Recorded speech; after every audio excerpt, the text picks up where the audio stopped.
हे 5-6 वर्षापूर्वी आपल्याकडे एक आजार आला, कोरोना म्हणतो आपण त्याला, बरोबर? सगळं विश्व बंद होतं. आपण सगळे 2-2, 3-3 वर्ष आपल्या घरामध्ये बसून होतो. बोलत चला, बोललं की समजतंय. 4 शब्द आहेत. या 4 शब्दाच्या भोवती माणसाचं आयुष्य चाललंय. पहिला शब्द आहे मी, मला, त्यानं, त्याला. एवढी 4 शब्द आहेत. मी, मला, त्यानं, त्याला. या 4 शब्दाच्या भोवती आता आयुष्य चाललंय. त्यानं माझं असं केलं म्हणून मी त्याचं, तो मला असं म्हणला म्हणून मी त्याला. कधी कोर्टात जा, 99.99% केस फक्त 4 शब्दाच्या भोवती. म्हणून आल्या बोललो, ज्या मी भोवती माणूस रोज फिरतोय ना, त्या मीची ओळख माणसाला नाही. मी म्हणजे कोण आहे, मी कोण करावा विचार, म्हणे ज्ञानेश्वर निवृत्तीचा. ते ज्ञानेश्वर महाराज निवृत्तीचं दास्यत्व पत्करून स्वतःला विचारतात, मी कोण आहे ना, या प्रश्नाचं उत्तर जिवंतपणे मिळवा. सहज बोलता बोलता एखादा म्हणेल मी कोण आहे, राम भाऊ आहे, इथं नाव नाही ना कोणाचं, मोठा वेळ परत ते म्हणे माझ्यावर चाललंय सगळं. एखादा म्हणे जाऊ द्या तुमच्या लोक माझ्यावर गेलो. कोण आहे मी? शुभम महाराज देशमुख. कोण आहे गावचा? वर्गभर नाही. हे प्रवचन झाल्यानंतर कुठं जाणार आहे? वर्गभर असायला जाणार आहे.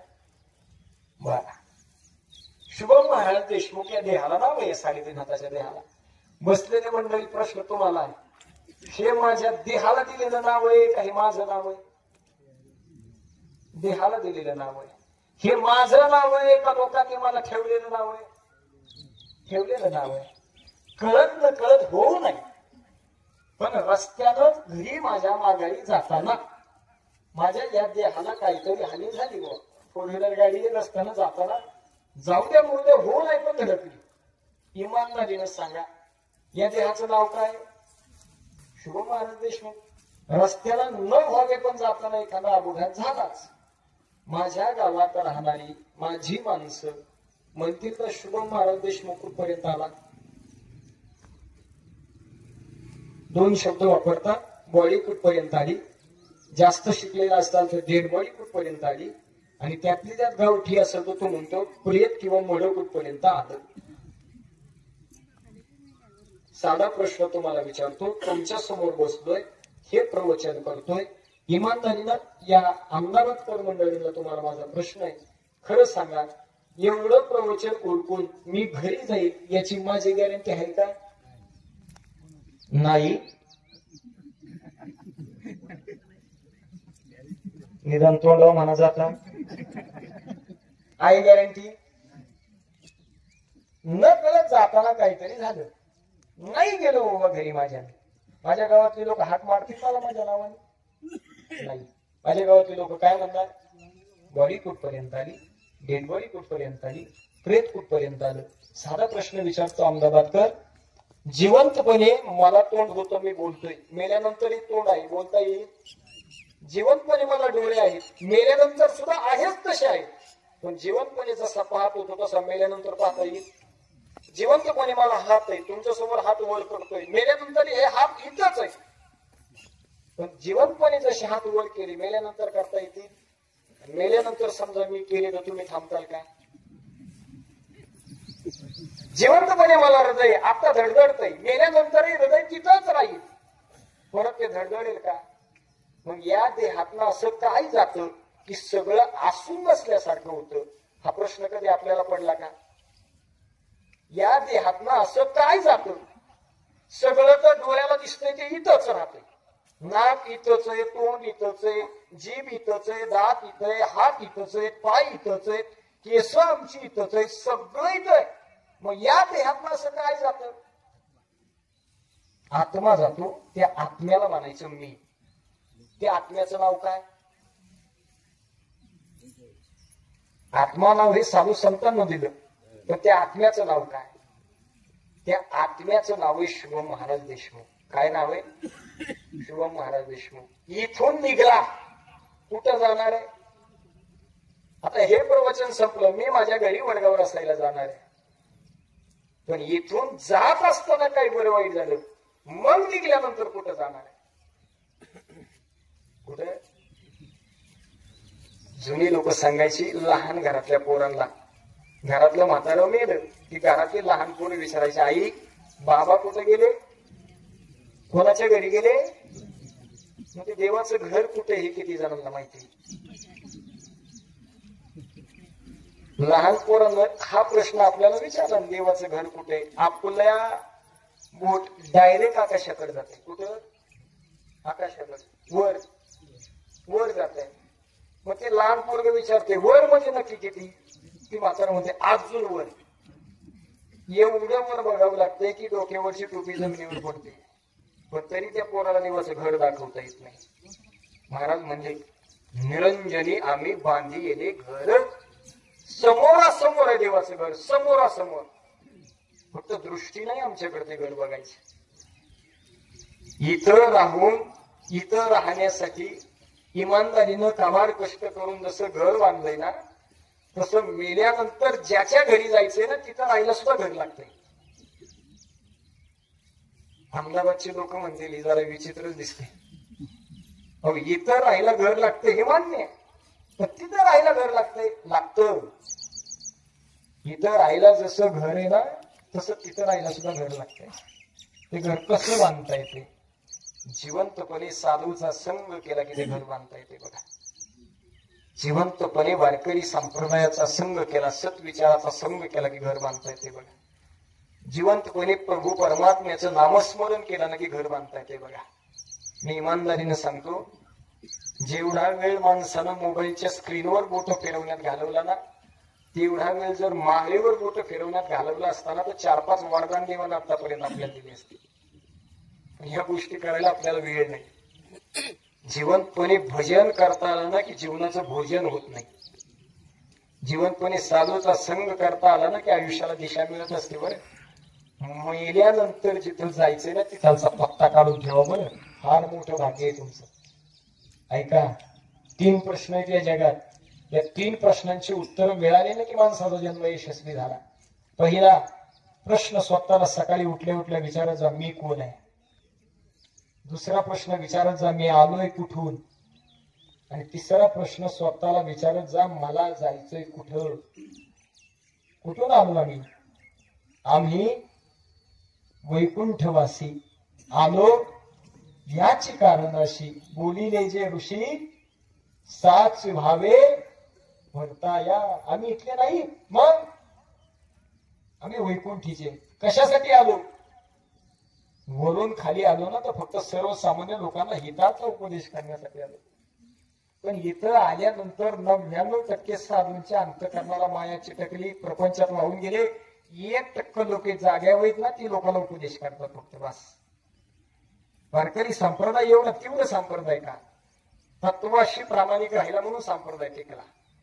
व्यक्तीशी प्रामाणिक राहिला असता तर संप्रदाय टिकला.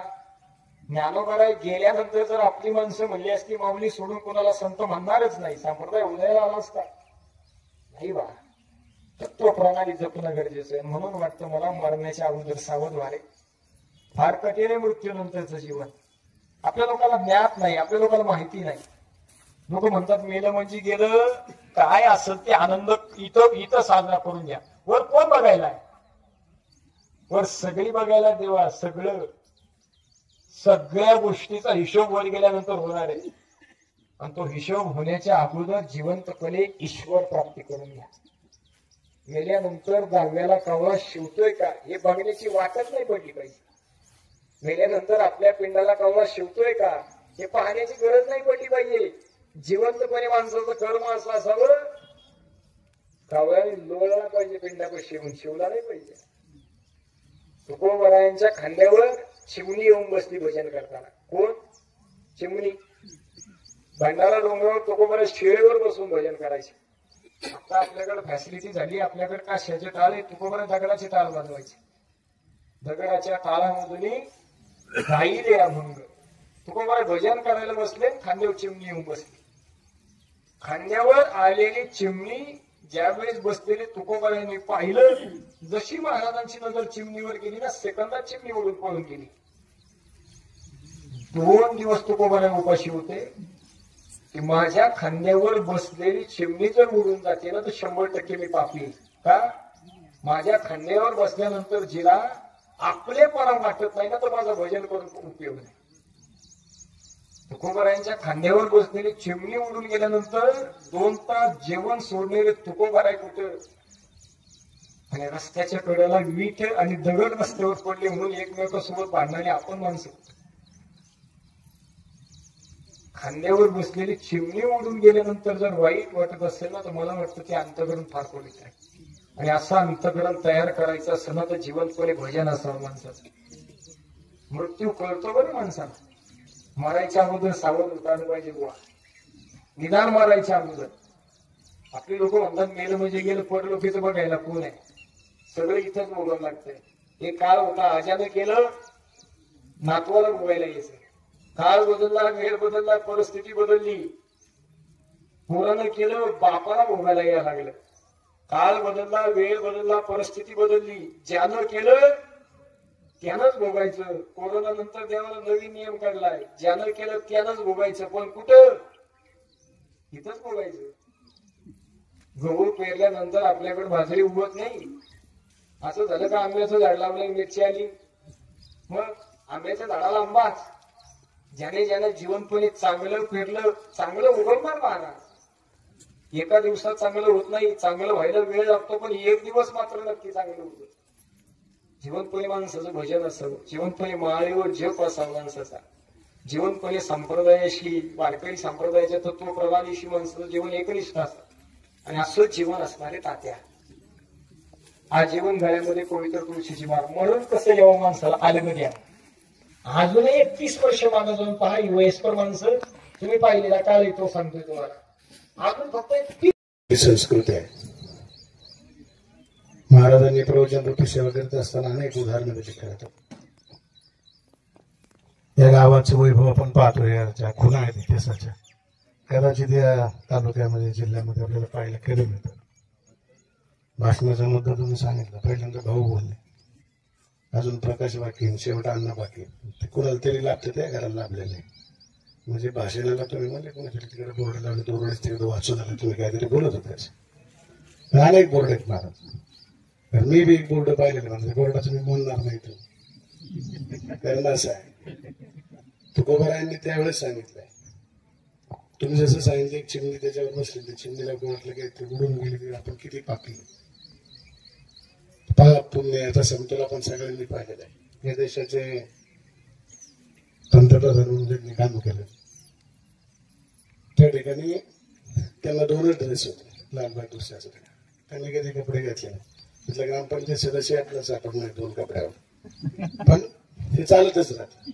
तुकोबारायांचे प्रमाण किती छान आहे. तुम्ही म्हणले वडगाव आले, मला वडगाव अशी माणसं राहतात, हे मला कळलं आज. किती चांगल्या विचारायचे माणसं प्रत्येक ठिकाणी असू शकतात. त्याचा एक आपल्याला अभिमान वाटतो. आणि म्हणून त्यावेळी तुकोबारायांनी सांगितलं, जे ते कीर्तन करावे तेथे अन्न नाशिवावे, तट्टूवरी वैसुरे जावे परत तृण नाही घ्यावे. तुका म्हणे देते घेते. मला तर काही पुढचं माहित नाही, कारण हे सगळं आपण जरी पाहिलं तरी माणूस जगतच असतो. आणि म्हणून तुकोबारायांच्या गाथा बुडवलेल्या भटांना सुद्धा त्यांनी सांगितलं की सगळ्यांच्या पायी माझे दंड होतं, आपण आणि चित्त शुद्ध करा. शेवट बुडवणाऱ्यांची नाव राहिली नाही. रामेश्वर भटात वापरत गेलं कोणी म्हणणार नाही तर रामेश्वर भटे. तुकोबारायांची गाथा, तुकोबारा इथं होते हे मात्र लोक आवर्जून सांगतात. तसं या गावामध्ये आल्याच्या नंतर आज दशक्रिया होतो आहे, पण आलेल्या लोकांना काहीतरी समाधानाने खाता आलं पाहिजे, काहीतरी पाणी देता आलं पाहिजे. ऊन लागत आहे या ठिकाणी. वेगळ्या पद्धतीचा त्यांच्या नातवांनी, मुलांनी सगळ्यांना प्रसादाचं नियोजन इथं केलेलं आहे. हे खऱ्या अर्थाने दातृत्व आणि दानत असावे. कर्णाचे पैसे नव्हते, कर्णाचे पैसे कमी होते, पांडवांचे खूप होते. पण कृष्ण कायम त्यांची स्तुती करत होता, त्याला एवढा राग आला. तर ते काय ब्राह्मण विषयामध्ये कर्णाच्या ह्याच्यावरून त्या कृष्ण चालले होते. शेजारी पहिला त्यांना पांडवांचा मन झाला. पांडवांना विचारलं काय रे असं चाललंय. ब्राह्मण वेशामध्ये असणाऱ्या श्रीकृष्णाला ज्यावेळेस असं विचारलं गेलं त्यावेळेस तो म्हणतो की काय ना, माझी मुलगी गर्भवती आहे आणि त्या ठिकाणी ती प्रसूत होणार आहे, तिच्यासाठी मला लाकडं हवे आहे. आणि इतकं जंगल असतं आणि पाऊस प्रचंड पडलेला असतो, पण ते काही मिळत नाही सुखी लाकड. पण तो काही देत नाही. त्याच्या पुढे कर्णाचा माल लागतो. कर्णाचा माल लागल्यावर त्यांनी विचारलं कृष्णाला, त्या ब्राह्मण वेशामध्ये असणार कुठं चाललं. नाही म्हणजे माझ्या मुलीचं असं असं आहे आणि मला गरम लाकडं हवे, मग मी चाललेलो आहे, ऊप पाहिजे. मग पुढे गेल्याच्या नंतर त्यांनी काय केलं, करणार आतमध्ये जाऊन सगळं स्वतः पहिले मोडला आणि देऊन टाकलं, निघून आलं. पुढे आल्याच्या नंतर परत पांडवांचा मर लागला. म्हणले काय रे एवढ्या पावसामध्ये तुला कुठे मिळलंय? काय म्हणले कर्णाने दिले. कशाचं दिले? काय नाही म्हणले आज गेला पलंग उडून दिलं. पलंग तर आमच्याकडे बी होता म्हणलं, मोडायचं कोणी? काही पैसे सगळ्यांच्याच इथे येणार आहे. पण दशक्रियामध्ये आल्याच्या नंतर लोकांना देण्याची जी वृत्ती असते ना, ती वृत्ती या बाबांनी दिली. त्याच्यामुळे आपण दुसऱ्याला सांगण्यापेक्षा हे जे दिलंय ना हे फार महत्वाचं आहे आणि ते तिथून घेऊन जाणं ही काळाची गरज आहे. आणि म्हणून आपल्या आयुष्यामध्ये आपण जे काय करतो ते समाधानाने जगता आलं पाहिजे. एवढं मोठं आयुष्य भाऊंनी सांगितलं की ते काय रिटर्न आहे म्हणजे स्वर्ग रिटर्न आहे. भाऊ म्हणले आमचे थोरात काय बोलतील याचा विषय एकदम अवघड आहे. स्वर्ग रिटर्न आहे म्हणून. पण एक आहे, या तालुक्यामध्ये आल्याच्या नंतर आज पांडवांना सारखा माणूस आहे की जे आमदार होऊन गेले त्यांच्या विद्वत्तेपेक्षा 6 पटीने विद्वत्ता जास्त आहे. राजकारणात सगळ्यांना मिळेल असं नाही आणि सगळ्यांना मिळेल किंवा नाही मिळेल असं बी नाही. शेवटी अलिखित आहे आणि कुणाला काय मिळणार आहे हे सांगू शकत नाही. म्हणून कुठेतरी पुण्य आहे म्हणून तात्या परत आले आणि नातवांनी मुलांनी आज ज्या पद्धतीने तो कार्यक्रम केला आहे हे अत्यंत महत्वाचं आहे. आणि म्हणून आपल्या आयुष्यामध्ये आपण काय करतो तर पुस्तक असेल कोणते डोळे भरून यायला अर्थ आहे आणि कोणाचे डोळेच भरणार नसतील तर मरण सुद्धा व्यर्थ आहे. अशा पद्धतीचं जीवन हे बाबा त्यांच्या तात्या जीवनामध्ये जगले. आज आपण सगळे मायबाप मंडळी आमच्या गुले कुटुंबाच्या दुःखामध्ये सहभागी होण्यासाठी उपस्थित आहात. गोरखदादा तिथून आले म्हणजे आपल्या पाहुण्यांचा धावा जायला पाहिजे आणि मी खरं जायचं कारण नाही, पण मला अनेक लोकांनी काही मोजक्या लोकांनी माझ्यावर प्रेम केलं त्याच्यामुळे मला परत पुण्यात कोर्टात जायचं त्याच्यामुळे मी चाललोय, नाही तर मी गेलो बी नसतो लोक. आणि म्हणून आपण सगळे या ठिकाणी आलात. मी आमच्या गुले कुटुंबाच्या वतीने आलेल्या सर्व काही पाहुण्यांचं ऋण व्यक्त करतो. आज पोपटराव गावडे साहेब दिसत नाही पण सुनबाई मात्र आलेले आहेत. म्हणजे वसाने वारसा लावून धरणारी माणसं इथे दिसत आहेत माझ्या बऱ्यापैकी. तरी आपण पुनश्च एकदा या ठिकाणी आलात आपण. मी आमच्या गुले कुटुंबियाच्या काही पाहुण्यांचं ऋण व्यक्त करतो. मी माझ्या बांधल कुटुंबियाच्या वतीने आणि राज्यातील सर्व प्रधान मंडळींच्या वतीने भावपूर्ण आदरांजली व्यक्त करतो आणि पांडवांना आपली माफी मागून कार्यक्रमाला जाऊन धन्यवाद. यानंतर बबनराव पोकळे आता बांधव तात्या बांधव साहेबांनी या ठिकाणी सर्व काही सांगितलेलं आहे. थोरात पाहुण्यांनी सांगितलेलं आहे.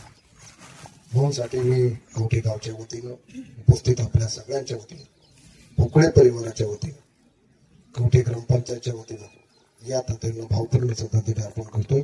सकाळच्या सूर्याचे तेज किरणांचं तेज घेऊन व्यासपीठावर प्रगट होणारे देशमुख महाराज म्हणजे ज्ञानाला फुटलेले पंख आहेत. जयांतरी भगवंत अचल राहिला निवांत तो श्रेय जे बोलत ते ब्रह्मनिरूपण. या उक्तीप्रमाणे महाराज आपण सुचरावी अशा पद्धतीने पूर्वची उपरी सेवा दिली.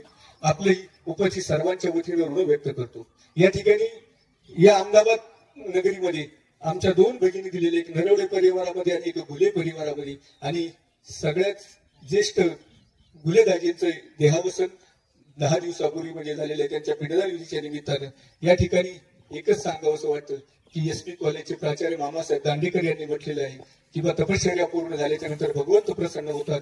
भाग्याचा उदय झाल्याच्या नंतर संत दर्शनही होतं. परंतु जगात अशी तपश्चर्या नाही किंवा असं भाग्य नाही की आपल्या आई किंवा वडील गेल्याच्या नंतर ते पुन्हा मिळतील. या परिवाराची पितृतुल्य असे वडील गेल्यामुळं, दाजी गेल्यामुळे त्यांना ते परत मिळणार नाहीत.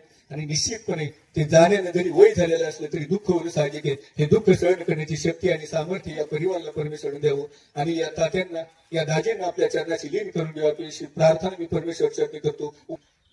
पिंपरी चिंचवडचे भाजीपाल्याचे व्यापारी प्रगती शेतकरी प्रभाकर शेठ डांगे असतील, आमचे बंधू शिरूर तालुका प्राथमिक शिक्षक पद संस्थेचे माजी चेअरमन आणि विद्यमान संचालक अनिल महादेव शेळके यांच्या वतीनं दाजींना भावपूर्ण श्रद्धांजली व्यक्त करतो आणि या ठिकाणी थांबतो. रामकृष्ण हरी. या बाबांना भावपूर्ण आदरांजली अर्पण करून या ठिकाणी थांबतो. रामकृष्ण हरी. आकार देणारा आणि जीवनाला जे मार्गदर्शक आहे अशा प्रकारचं प्रवचन आज खूप दिवसांनी चांगलं प्रवचन ऐकण्याचा योग शुभ महाराज तुमच्या निमित्तानं आला. याबद्दल सगळ्यांच्या वतीनं मी आपले ऋण व्यक्त करतो. तात्या आपल्यातून असतात, त्यांच्या रूपामध्ये आपल्याला काहीतरी पाठीमाग त्यांचे संस्कार जे असतात ते महत्वाचे असतात. आज माणसं माणसात बसतात. जुन्या काळी दादा तुम्ही सांगितलं की आपल्या गावामध्ये एक पार होता, त्या पारावर सगळी जुनी माणसं बसायची, संध्याकाळी एकमेकाशी गप्पा मारायची आणि ही गप्पा मारत असताना त्याच्यामध्ये आपले तात्या पण असायचे. तात्या म्हणजे साधं सरळ जीवन जगणारा एक देव माणूस आहे. आमच्या शेजारीच तात्या राहिला असल्यामुळं त्यांचे संस्कार हे आमच्यावर पण लहानपणी झाले. माझे बंधू प्राध्यापक आशिष दादा या ठिकाणी आहेत की त्यांनी आमच्या कुटुंबाशी एक अत्यंत चांगल्या प्रकारची नाळ जोडली होती. पूर्वी माणसं माणसात बसायची, माणसात हसायची. आता माणसं माणसात बसतात पण माणसात हसत नाहीत. हे मोबाईलची असतात. म्हणजे 4-5 माणसं जरी एकत्र बसली तरी सुद्धा ती त्यांची नसतात, हे सगळेजण मोबाईलमध्ये असतात. महाराज आपण त्याचा पण उल्लेख केला. आणि पुढच्या काळामध्ये हेच खरं मोठं संकट आहे. मी नेहमी सांगत असतो की माझ्या रीलमधून पण सांगत असतो, आपण जन्माला निर्वस्त्र आलो, जातानाही आपण निर्वस्त्र जाणार आहे. आपण जन्माला अशक्त म्हणून आलो, जातानाही आपण अशक्त म्हणून जाणार आहे. आपण जन्माला आलो तेव्हा काही घेऊन आलो नाही, जातानाही काही घेऊन जाणार नाही. आपण जन्माला आलो तेव्हा पहिली आंघोळ आपल्याला इतरांनी घातली. आपण ज्यावेळी शेवटी जाणार आहे त्यावेळी सुद्धा आपल्याला आंघोळ इतरच घालणार आहे. तरी सुद्धा तुमच्या आमच्या मनातला अहंकार, द्वेष, ईर्ष्या ह्या काही संपत नाही. आणि म्हणून महाराज प्रवचन झाल्यानंतर मला असं वाटतं की माणसं जातात, परत हसत खेळत जातात, राजकारणाच्या इकडच्या तिकडच्या गप्पा जातात. माणसांना अजून जीवनाचं खरं गमत मिळालेलं नाही. प्रवचनातून आपल्याला काय घ्यायचं हे सुद्धा समजलेलं नाही.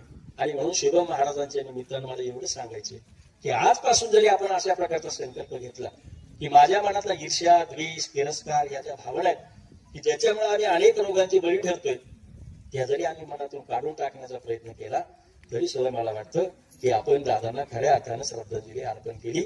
आणि शेवटी एकच या ठिकाणी मी सांगतो आपल्या सगळ्यांना की तात्यांसारखी माणसं, साधी सरळ जीवन जगणारी माणसं जी होती त्यांचे चेहरे होते, चेहरे.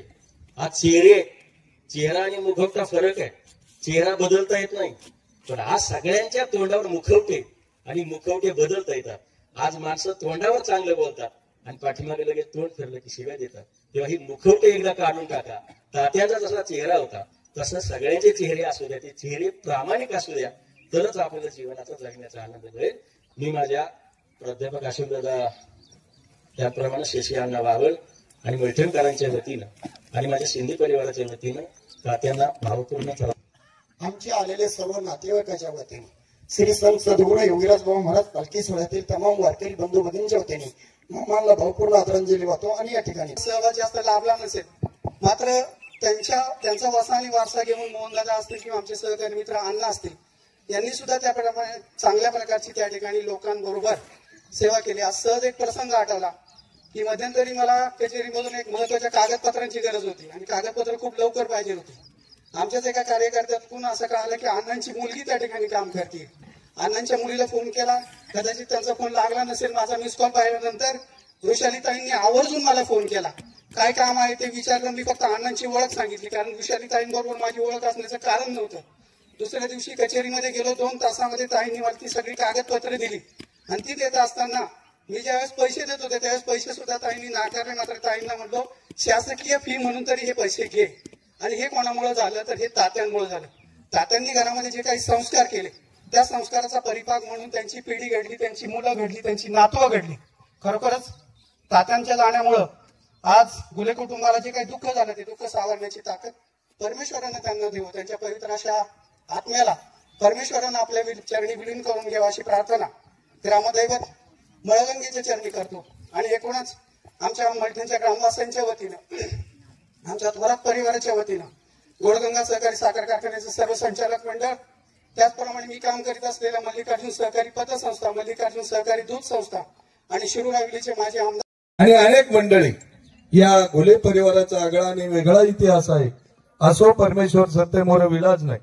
मी उपस्थित जनसमुदायाच्या वतीनं, टाकळे हाजी भाकरे परिवाराच्या वतीनं आणि आमच्या बरोबर आलेले आमचे मित्र रखमा शेठ निश्चित यांच्याही वतीनं या बाबांच्या पवित्र आत्म्यात परमेश्वर चिरकाल चिरशांती मिळो अशी आम जनतेच्या वतीनं परमेश्वर चरणी प्रार्थना करतो आणि या ठिकाणी थांबतो. यानंतर शिरूर नगर परिषदेच्या माजी अध्यक्षा मनीषाताई गावडे आपल्याला विनंती आहे आपण श्रद्धांजली व्हायची आणि त्यानंतर अण्णांना विनंती आपण पुढे यायचंय. दरम्यानच्या काळामध्ये शिवाजीराव जामदार, रामदास शिंदे, विनायकराव गायकवाड, अशोकराव शिंदे, जयंत पाणगे, रखमाशेठ निश्चित आणि सूर्यकांत गाडे. कारण आताच हरिभक्त परायण शुभम महाराज देशमुख यांनी खूप छानसं असं प्रवचन रूपी सेवा सादर केली. जीवनाचा सार सांगताना आपण जीवनामध्ये कसं वागावं, खरं आपण बोलतो तसं कधी वागत नाही महाराज. म्हणूनच कदाचित या जगामध्ये करुणासारखं हाहाकार वास्तव आहे. आणि महाराजांनी सांगताना सांगितलं, आयुष्य जगत असताना आपण कसं जगावं आणि ते कर्म करताना मग ते पाप की पुण्य ते आपल्या हातात आहे. म्हणून जीवन जगत असताना आपण पुण्य नेहमी कर्म करत जावे. आणि महाराजांनी सांगितलं की हिंदू संस्कृतीबद्दल सांगितलं. महाराज मला येताना थोडा उशीर झाला, पण तुम्ही त्यावेळेस तुमचं वाक्य होतं, मी पावसाळे, तुम्ही माझ्यापेक्षा जास्त पावसाळे बघितलेले आहेत, पण महाराज तुमचं जरी वय कमी असलं, पावसाळे जरी कमी बघितले असले, तरी तुमचा अभ्यास खूप मोठा आहे आणि खऱ्या अर्थानं ही समाजाला त्याची गरज आहे. आणि आता शिंदे सरांनी जे बोलले तेच खरं मला बोलायचं होतं. येतानाही आपण काही आणत नाही, जातानाही काही घेऊन जात नाही. म्हणून येताना तर काही आणत नाही, पण जाताना काय ठेवायचं ते आपल्या हातात आहे. म्हणून समाजामध्ये वागताना आपण चांगल्या तऱ्हेने जर वागलं तर समाजामध्ये आपलं नाव निश्चितच राहील. खरं तर वडील जुनी जाणती माणसं ही खरं तर आपली शोभा असते. कुठल्याही गावात गेलं तर पारावर जर फेटा बांधलेली, टोप्या घातलेली जर ती वडीलधारी माणसं दिसली तर एक समाधान आपल्याला मिळतं. आणि खऱ्या अर्थाने ही जपणं आपली काळाची गरज आहे. आणि खरं तर बाबांचं वय बघितलं तर 95 वर्ष. आताच्या काळामध्ये हे वय म्हणजे खूप, आपण 60-65 खूप झाले आपल्याला, पण हे 95 वर्षाचं आयुष्य जगत असताना खरं तर बाबांचं तर मी कौतुक करतेच, पण त्यांच्या मुली असतील, पत्नी असतील, सुना असतील, नातू असतील, यांचं खऱ्या अर्थाने मी कौतुक आणि अभिनंदन करते. कारण की वयस्कर माणसांची सेवा करणं म्हणजे लहान मुलं आणि वयस्कर माणसं खरं तर आपण जपली पाहिजेत. आणि हीच खऱ्या अर्थानं आपली घराची शोभा असते. मग गुले परिवार हा समाजामध्ये आदर्श आणि गावच्या राजकीय सामाजिक जडणघडणीमध्ये विकासामध्ये महत्वाचा वाटा असलेलं हे कुटुंब. आणि त्या कुटुंबातलीच आमची विद्यमान सरपंच आणि ताई गुले चांगल्या तऱ्हेनं समाजामध्ये काम करीत आहे. असा हा गुले परिवार मोठा परिवार. आणि या कुटुंबातले बाबा जाताना खरं तर जन्म मरण आपल्या हातात नसतं, पण शेवटी ईश्वरी सत्तेपुढे इलाज नसतो. 10 दिवस झाले, किती असलं तरी आपल्याला माणूस असलं तरी कमीच असतं. शेवटी एक ना एक दिवस तुम्हाला आम्हाला सर्वांनाच जायचं आहे. हे दुःख ह्या परिवाराला जे झालेलं आहे ते सहनशक्ती, बुद्धी शक्ती ईश्वर त्यांना देवो, अशीच मी श्रद्धांजली जिल्हा परिषद सदस्य सुनीताताई गावडे, पुणे जिल्हा राष्ट्रवादी काँग्रेस पक्षाचे उपाध्यक्ष राजेंद्रजी गावडे साहेब आणि या बेड भागाचा दैवतून आम्हा सर्वांचे आधारस्तंभ शिरूर तालुक्याचे माजी आमदार पोपटरावजी गावडे साहेब आणि शिरूर आंबेगाव तालुक्याचे लोकप्रिय आमदार दिलीपरावजी वळसे पाटील साहेब, समस्त भगिनींच्या वतीने आणि नातेवाईकांच्या वतीने मी बाबांना भावपूर्ण श्रद्धांजली अर्पण करते. दसऱ्या विधीच्या निमित्ताने उपस्थित सर्व मान्यवर परिवाराचे आपत्तिष्ठ बंधू भगिनी, महाराजांच्या प्रवचन सेवेनंतर अनेक मान्यवरांनी या ठिकाणी आपल्या भावना व्यक्त केल्या.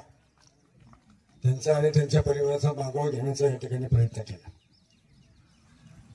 श्रद्धांजली व्यक्त करताना अनेकांनी महाराजांच्या बाबतीमध्ये भावना व्यक्त केल्या. तर महाराजांचं प्रवचन सेवा ऐकायला मिळाली नाही, परंतु येत असताना शेवटचं वाक्य महाराजांचं ऐकायला मिळालं. आणि त्यांनी त्यांच्या प्रवचन सेवेमध्ये शेवटच्या वेळेसही सांगितलं की कोणाला पटवा करणं पटो, सत्य बोलणं गरजेचं आहे.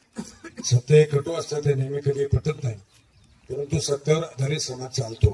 आणि म्हणून महाराज तुमचा आम्ही आधी ऋणी आहे. दुसऱ्या ऋणी या ठिकाणी मी अनिल शिंदे सरांचं राहील. अनिल शिंदे सरांनी अनेक वर्ष शिक्षण देण्याचं किंवा ज्ञान दानाचं काम त्यांनी केलं. विद्यार्थ्यांना ज्ञान दिलं. सेवानिवृत्तीनंतर सर तुम्हाला विनंती करायची का तुम्ही समाजाचं शिक्षक बनायचं आणि समाजाला घडवण्याचं काम करायचे. अलीकडच्या काळामध्ये अनेक अनिष्ट प्रथा समाजामध्ये निर्माण होतात, त्या चालत राहतात, परंतु ते बोलण्याचं, ते थांबवण्याचं आणि समाजाला प्रबोधन करण्याचं काम या प्रबोधन करण्याच्या बरोबर आपल्यासारख्या शिक्षकांचं आहे. या ठिकाणी विषय येतो तो बबन तात्यांचा. बबन तात्यांच्या मध्ये बोलताना अनेकांनी खूप बोलले, अधिकचं बोलणं उचित होणार नाही, परंतु आमचं लहानपण बालपण त्यांच्या सानिध्यामध्ये गेलं. या गावामध्ये जुनी माणसं असतील किंवा आमच्या वयाची माणसं असतील तर त्यांना ज्ञात आहे की या गावातील आमच्या परिवारातील सतुबाप्पा थोरात, आमचे वडील सीताराम पाटील पवार, बबन तात्या आणि सदाशिव नरे हे एक मैत्रीचे संबंध असणारे आणि जोपासणारी माणसं आम्ही पाहिले. त्यामुळे तात्या गेले हे आमच्या परिवाराचं एक व्यक्तिमत्व हरपलं असं आम्ही मानतो. त्यामुळे आपल्याप्रमाणे आवर्जून या ठिकाणी उपस्थित राहून त्यांच्याबद्दल ऋण व्यक्त करावं, श्रद्धांजली समर्पित करावी या भावनेने मी या ठिकाणी आलो. आपल्या सर्वांच्या वतीने त्यांना सद्गतीत भावनेने श्रद्धांजली व्यक्त करतो आणि या ठिकाणी थांबतो. धन्यवाद. या शिरूर पंचक्रोशीचे सरपंच अरुणराव गावटे आपल्याला विनंती आहे, आपण त्या ठिकाणी महाराजांचा सन्मान करायचा आहे. त्या ठिकाणी दरम्यानच्या काळामध्ये सर्वच मान्यवर गावातील सरपंच, उपसरपंच, ग्रामपंचायत सदस्य, सोसायटीचे चेअरमन व्हाईट करतो. कुणाचा चुकून नामोल्लेख राहिला असेल दिलगिरी व्यक्त करतो आणि पोपटराव फुले यांना विनंती करतो की आपण सर्वांचं ऋण व्यक्त करायचे. त्यानंतर पसायदान होईल आणि पसायदानानंतर महाप्रसादाचा कार्यक्रम अण्णासाहेब फुले यांच्या राहत्या घरी ठेवलेला आहे, तिथे सर्वांनी यायचे अशी सर्वांना विनंती. आमचे तात्या कैवल्यवासी बबनराव नागू फुले यांच्या अखेरच्या पिंडदानाच्या कार्यक्रमाच्या निमित्तानं आमच्या दुःखामध्ये सहभागी होण्यासाठी विविध क्षेत्रातील मान्यवर मंडळी, या परिवार, आमच्या परिवाराचे पै पाहुणे, नातेवाईक, मित्र परिवार, आपण सर्वजण मोठ्या संख्येने उपस्थित झालात. मी सर्वांचे या ठिकाणी ऋण व्यक्त करतो. सुंदर असं चिंतन या ठिकाणी शुभम महाराज देशमुखांनी आपल्या समोर मांडलं, देण्याचं काम केलं, त्यांचंही ऋण व्यक्त करतो आणि आमच्या तात्यांना अखेरची भावपूर्ण श्रद्धांजली अर्पण करतो. हे परमेश्वरा या चिरंजीव आत्म्याची